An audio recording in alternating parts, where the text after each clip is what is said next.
Hey, welcome to another edition of Curiosity, Not Judgment. My name is Birga. And I'm Gary. You've got some Gary-isms that I know that you are well aware of and some kind of catchphrases. And I saw that you had posted one on LinkedIn just a few hours ago. And it's a statement about the future. And I'm going to have you lead off with that statement, if you will. And I'm going to give my little lifetime demonstration of how I think that plays out at my house. Okay. I think the one you're referring to, and I am not a LinkedIn master by any means, but we've got this wonderful person in our organization that keeps telling me I need to post about, when I give a speech somewhere or whatever I'm doing. And this week I'm at the Future Place conference, speaking of the future, which is all about builders and developers and making place of Mm. the future. And of course, I'm trying to talk about energy and all of that. But the quote I think you're looking for is, "It's easy to predict the future. Mhm. Just keep a keen eye on the inevitable." All right, so I'm going to give my interpretation of that, and then I want to hear yours. So I'm a little casual today. I was out working in the garden. We are in the last about 3 weeks before we start getting overnight freezes, and it's the final hurrah of the tomato plants. And I've got tomato worms again, and it's driving me crazy.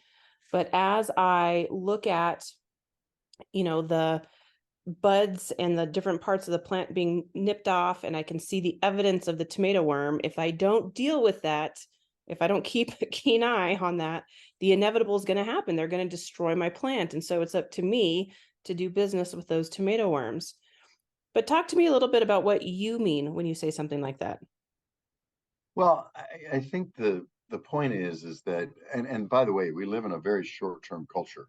Yeah. Culture today is really about, and the future seems so uncertain and sometimes scary now that I think a lot of people don't like to think long term and they just think short term. And corporations now and shareholders and boards seem to be driving more corporations towards short term profit and quarterly results versus thinking about the long term. But when I generally live, 20 years out. I'm a provisional thinker, which means that 90% of what I think, do, and say does not exist in current reality. And I'm constantly thinking about what's going to happen 20 years from now, and then let's work backwards. And that's not a gift. It can sometimes be a curse. It's something that people are wired differently, right? And so in thinking about the future, why that statement is important to me is there is data right now that tells you what's going to happen in the future. We just sometimes ignore it, or we don't like it, or we don't, whatever, right? Look, wherever you come down on EVs, electric vehicles, whether you're for or against them, they're going to happen. I mean, it's just too much momentum right now. The automakers are producing them. It's going to be all you can buy if policy comes to fruition in, gosh, California and 12 other states have adopted by 2030. And so they're inevitable. So if that's true, then if you can predict the future, because if EVs are going to happen, and if you're going to have one EV per home and then two EVs per home, and then if you've got teenagers, I've just gone through this, three EVs per home, we're going to have to figure out how the electrical grid is going to respond to that, and how your home is going to have to be almost rewired to respond to that. So the point is, if you can see a trend and you see that it's inevitable, well, then that's going to be the future. And let's stop putting our heads in the sand, and let's pick it up and look out there and say, okay, if this, then that. Yeah. So this may not be a correlation, but I do want to kind of stretch this thought process out a little bit, because this particular week, if you happen to be listening or watching this episode, close to the time that we're recording it, there has been all kinds of unnerving world events that have been transpiring. Everything from war breaking out in the Middle East to devastating earthquakes where thousands of people have died. And so when we start hearing about these horrendous circumstances around the globe and these situations that are inflicting, thousands upon thousands of casualties, how do we apply something like that future thinking idea to watching present events being prepared for what may come, but not getting into a place of fear and almost panic and paranoia? Well, I think you're exactly right, and that's a great question. How do we do that? And I think we owe it to ourselves to ask that. A lot of people will say, "Well, I don't, I have much hope for the future. I'm a cynic, or I don't hope, or I have hope in the future." And I think hope is most useful in the present, like most things. It doesn't really help to worry about the future or to worry about the past. There's nothing you can do about either one. But hope is really, speaking of curiosity, not judgment, hope is looking at all of the options. Hope is saying, I'm not going to judge that my present circumstance is this, and therefore something's going to happen different in the future, or as a given, or as a causation in the future. What are the other options? What is there other things that I can do to help influence the future, at least for myself? And that answer is yes. Mm. What about the influence I can have on those around me and my family, my immediate family, my extended family, my neighbors, my community, my city, my country? What is it that I can do to have a positive influence, and what can I do to not judge the present or the future, but ask curious questions about what I can do to make that a better place?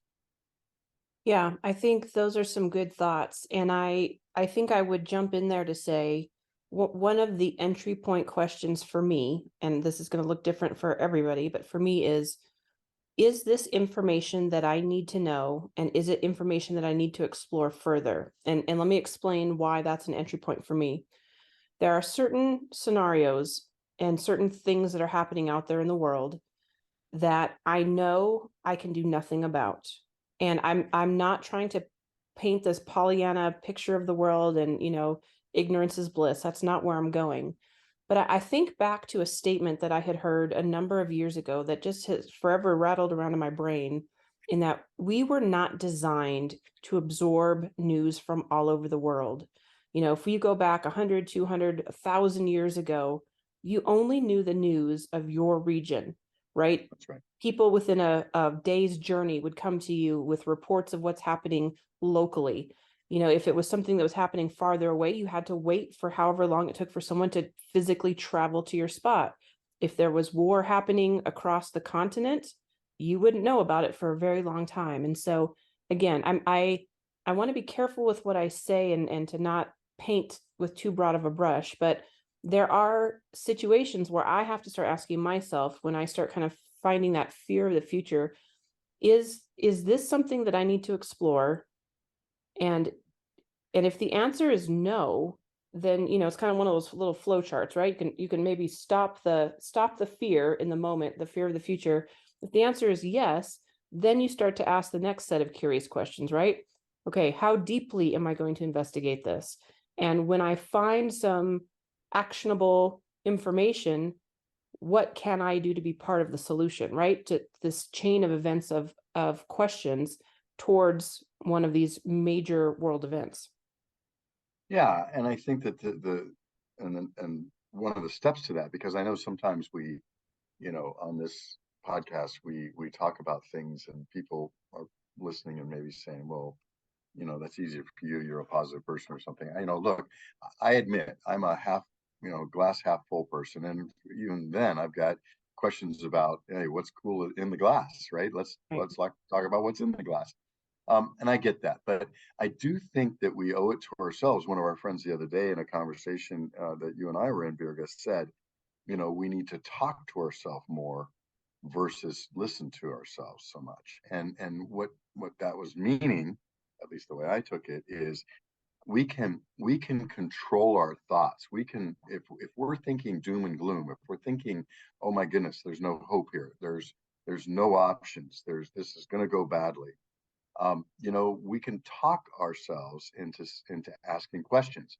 Okay, look, what other options are there? There's got to be another couple hundred things that could happen here, Mhm. and what can I do to influence that? And so I think that that's the approach, right? And I think you're right that we should there's no way we could take in all the information of the world, Hmm. to your initial premise. By definition, Yeah. not only are we not designed to do that, there's no physical way to do that. Okay, Yeah. so now we have to filter. What are we going to listen to? Hmm. Hopefully, we are self aware enough to know what things we can and should be listening to as far as inputs versus outputs. Right. And given the fact that we can't take in everything, what are the things we want to bring in? Do we want to Right. just listen to news about our community, the things we can do something about? Or do we, with the proper context, listen to things that are going around the world so that we can get an insight into human nature and to other things that are happening that could affect us in our own little sphere of influence? But you're right to think that if it's something that's outside of our sphere of influence and there's nothing we can do about it, spreading about that and not doing anything is not going to be helpful. Now, if you feel a ping in your heart to send some relief aid or even get on a plane and go to Afghanistan to help people in an earthquake region or something, then more power to you. Hmm. But the point is, don't fret about something that you're A, not able to do something about, or B, not gonna do something about. Yeah. Don't let it be ammunition for the parts of your brain that just like to whir around like a blender and uh, cause you not to have peace. Yeah. It is factual at this point that our consumption of media has caused, I'm going to say this generation, and I don't literally mean like a 40-year range of folks, but this kind of present iteration of people on planet Earth that are absorbing media to be the most worried, fretting, distressed that there has ever been. Stress levels are through the roof, depression's through the roof, suicide and suicidal ideations through the roof. I mean, these are all stats that are just present with the consumption of media. And the more we allow in, the more we can have that blender of the mind going, as you described it. And it's very, very easy to get caught in the cycle of fear and fret and worry. And so I think, again, going back to some of those entry level questions about if we're going to, be thinking about the future or even, trying to figure out how we navigate the near future because of current news events, I think we do have to know how we're wired. I think that is a really, really key component. The fact that you are much more optimistic probably gives you a higher tolerance for being able to absorb news and not have it rob you of your peace. I skew more pessimistic, right? And the more information that I receive, the more kind of that pent up yuck feeling I start to experience. And then all of a sudden, you don't know why you're snapping at people. You don't know why you're not sleeping as well. There's a whole lot of stuff that goes on when you are ingesting so much information. And I think that self-awareness is key.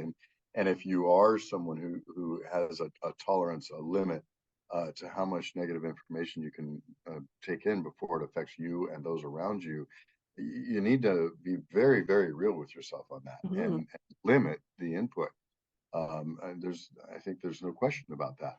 And you could say, well, there's no way to limit the input. It's stuff that's really going on. Well, sure there is. I mean, Yeah. boy, if the TV's just on in your house on 24-hour news channel, uh, that's going to have an effect on you, Mhm. period. Versus going out in the garden and fighting those nasty tomato Tomatoes. worms. And if that's the worst problem you've got today, Birga, Not too you're bad. probably doing okay, I'm and I think, but that's a great perspective, quite frankly. And working in the garden, getting into nature, doing something you love, helping out a friend, picking up the phone call and encouraging somebody, those things can get you out of those cycles. Yeah. Because once you're in those cycles, you don't want to just continue feeding it, Right. right? So I love the Native American parable about the two wolves, good and evil that are in your brain, and they're always fighting. And of course, at the end, the son asks the father, "Oh my goodness, which one wins?" And the father says, "Whichever one you feed." Mhm. Well, are we feeding the peace wolf or are we feeding the chaos wolf? Yeah. And I think sometimes, inadvertently or not, or intentionally, we we're feeding the chaos wolf. Yeah.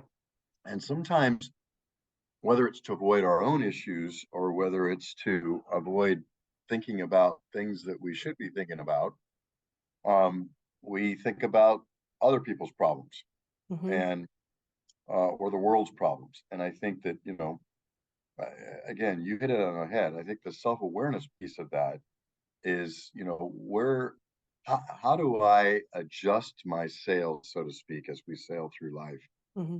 to where I'm getting enough information to be able to survive in this chaotic, information-filled world, but not so much, or not the wrong kinds of informations, so that I'm not going peacefully through this world.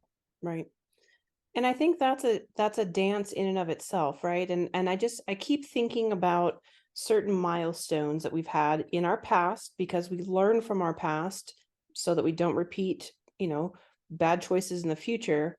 And yet there are some things that are just still very unclear to me. And I'll speak specifically to Y2K, that transition and the fear of what was going to happen if the banking system came to a screeching halt because of computer stuff. And, the folks that were really into prepping with physical material in case you couldn't shop or you couldn't get access to your money in your bank account and all these different things. And so there was an attempt to be prepared when the future was very unclear. But in that preparation, there's inherently some fear, and we want to protect ourselves. We want to protect our families. We want to make sure that we can stay comfortable as much as possible. And then, come present day or COVID, right? The pandemic situation with lack of resources, lack of being able to shop, fear of going out in public, and all of those things. And how do you prepare for a very uncertain future when we haven't dealt with something like that before? And now here we are, 2023, lots of massive earthquakes happening around the world, wars and rumors of wars, right? So how do you prepare for the future as best as you can to be wise, but not get caught up in the fear cycle and that doomsday thinking that's going to rob you of all peace and strip you from the joy of now? Those are very curious questions, and my response to that is that, a lot of people ask, well, so what's the new normal post COVID? Today, I was in this Future Place conference thinking about the future, and somebody from the stage asked the question, how many people work at home at least one day a week? Hmm. I don't think there was a hand in the place that didn't go up. Right. That's a huge difference Yes. from pre-COVID.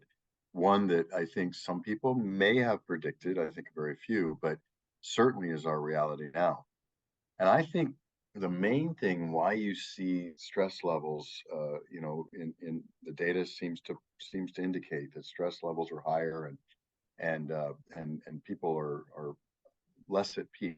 And I would say that when you've got a foundation of, here's what I know, and here's what I know to be true, and here's what I think is going to be known in the future.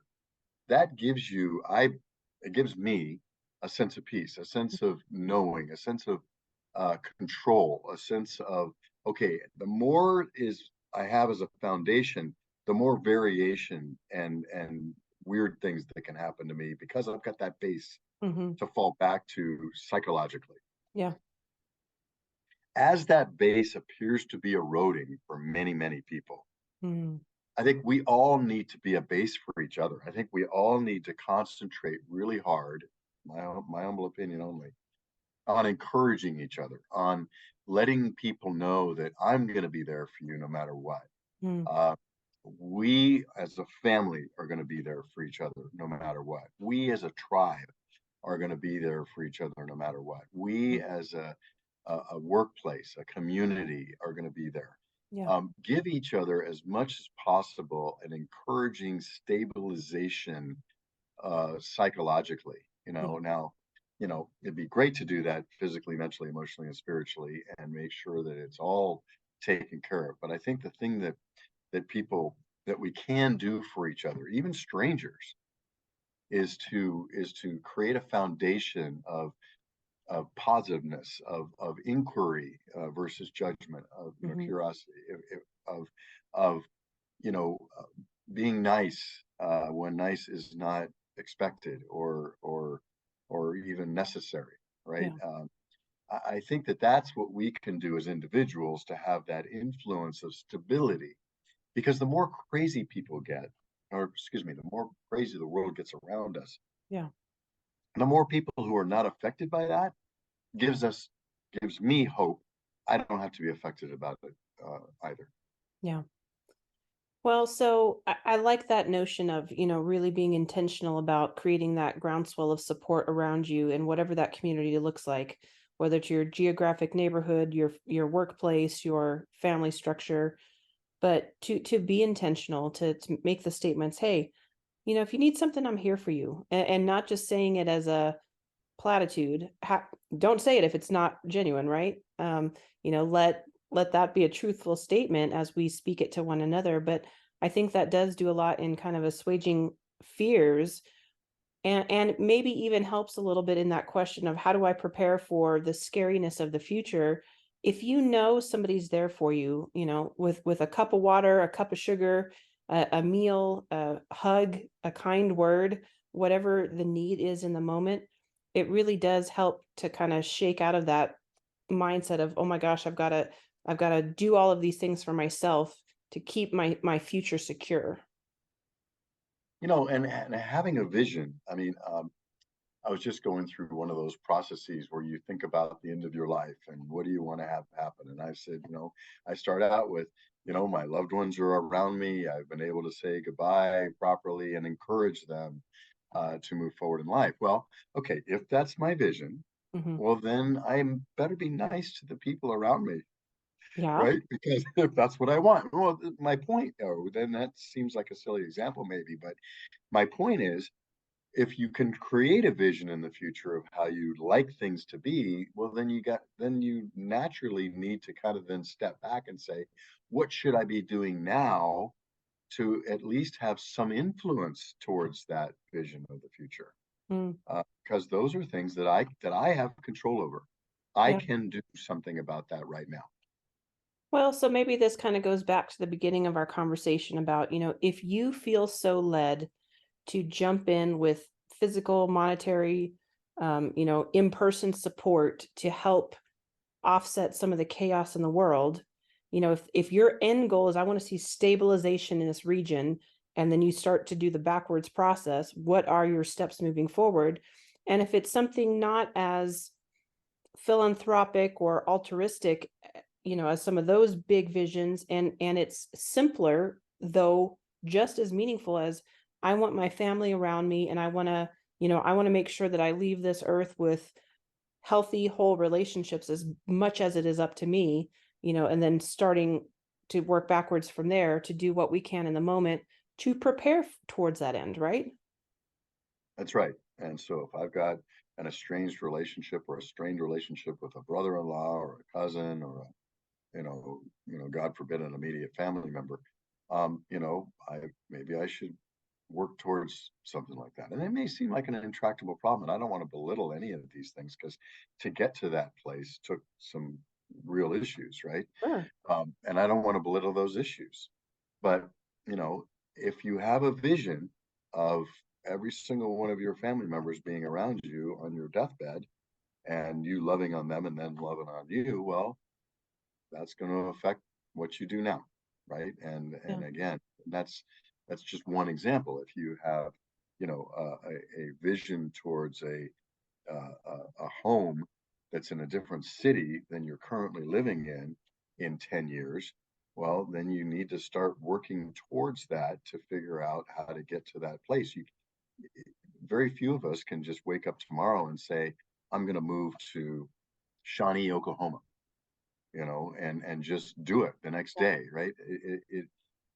I think that's in our society, we have really gotten into the whole thing about, with the instant gratification, that I can just, I'll deal with that when it comes, because it takes 2 minutes and 2 seconds and $2.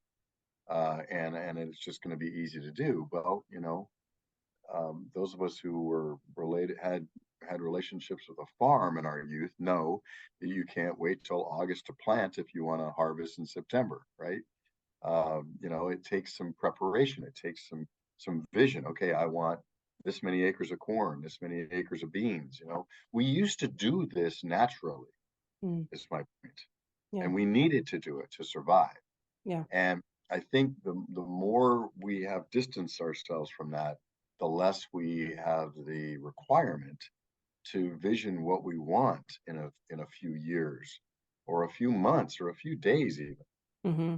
I think that's something that that's something we have control over. Yeah. We can develop that vision and author our own life going forward if we choose to. Mm.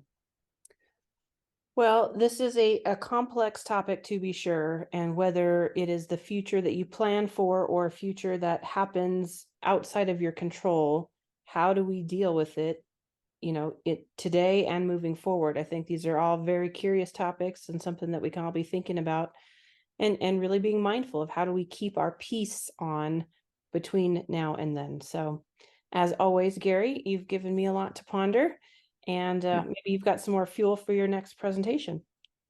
Yes, that's right.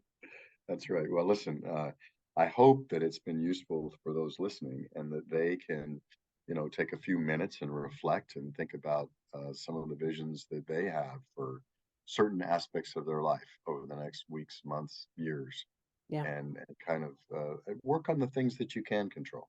Yeah, absolutely. All right. We always welcome your feedback at curiositynotjudgment.com. And you can find ways to contact us right there on the webpage. And until next week, we'll wish you a very curious next few days. Take care. Bye bye.